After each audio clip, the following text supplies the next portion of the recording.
What is sometimes called the Beatles Soundalike, and known to deep aficionados as Beatle Opportunity Knocks, because of course what this is about is not sounding identical. Shh, you might miss something important. Probably not, but you might. This contest is not actually, despite its misleading title, is not about sounding exactly like the Beatles. We certainly don't expect one or two people to get up on stage and sound like the Beatles.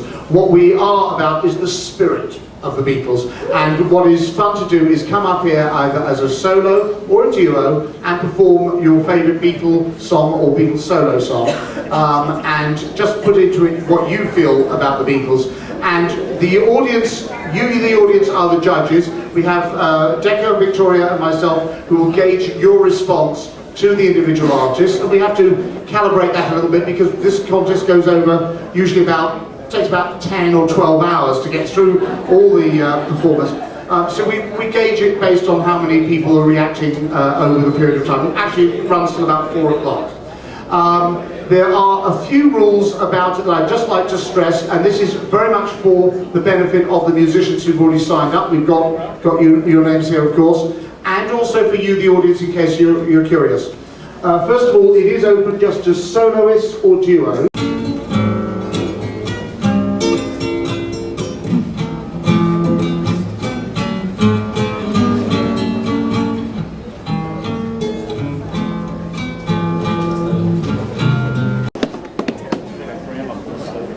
So, among many things that I'm going to be mentioning for our schedule,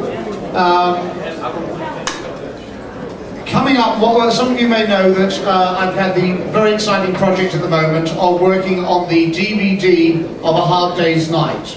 I'm going to be producing that, and it's going to have some wonderful, wonderful extras which I'll fill you in on later, but you have a chance to be part of that DVD. Now, some of you may know that everybody here is actually as old as me, and you're also young looking, but when A Hard Day's Night first showed up in the movie theatre in 1964, if you went to see the film, you couldn't hear a line of dialogue and you could barely hear the music, because the Beatle fans at the time were screaming so loud. So we've come up with a fun idea that you can be part of. When the DVD of Rocky Horror Show came out, they actually had a separate audio track of people yelling out at the screen along with the dialogue. So we're going to have a screen track which we're going to be recording tomorrow afternoon at 4:15 in the video room. So come on 4:15 tomorrow in the video room and screen along for 90 minutes, and we may be using your screens on the DVD of A Hard Day's Night. So we're ready, guys? Are you ready? Almost.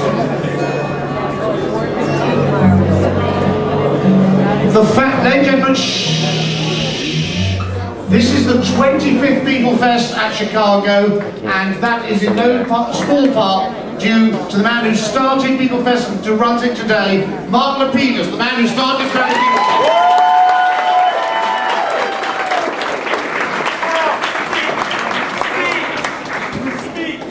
Okay, no, Mark will speak later.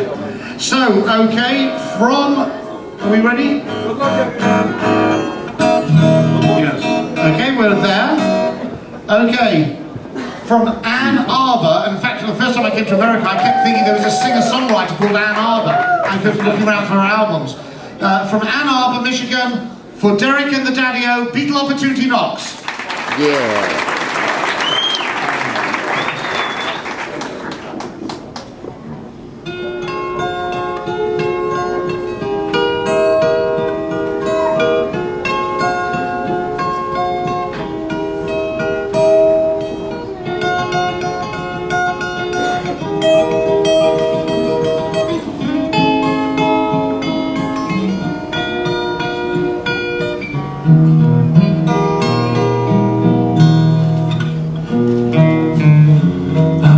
Give her all my love, that's all I do.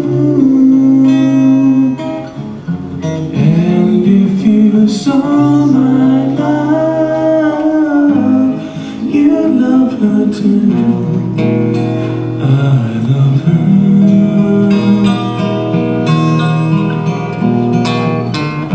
She gives me everything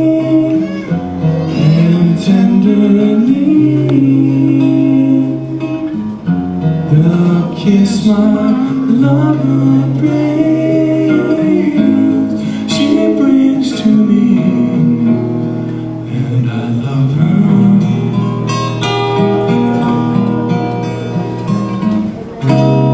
A love like ours could never die, as long as I have you near me.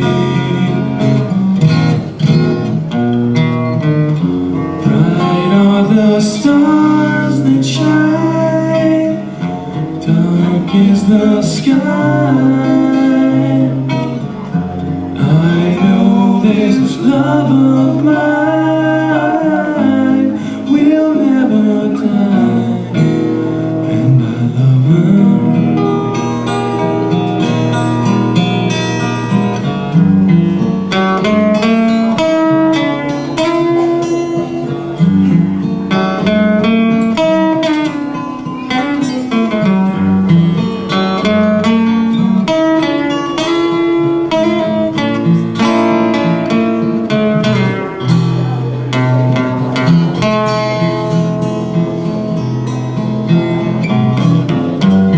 Bright are the stars that shine, dark is the sky.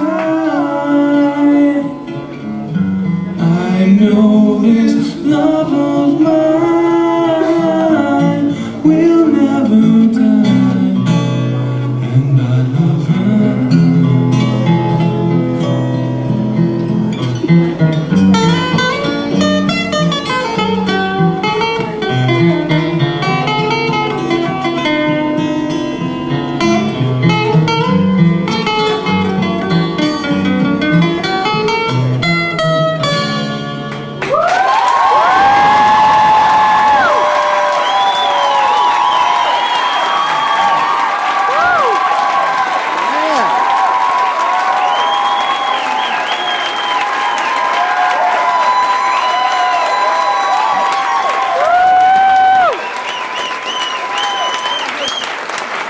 Derek and the Daddyo. And let me tell you, Derek is just 15 years old, and I noticed that not just his musical prowess was attracting attention, there were some young ladies in the audience gazing at his biceps and his legs. So obviously he was attracting a lot of the right attention. Come on up, Jesse, we need you, Jesse. Pump on those biceps, come on. Work those pecs. Great. That was awesome. Work out first, I think. Got all of them too.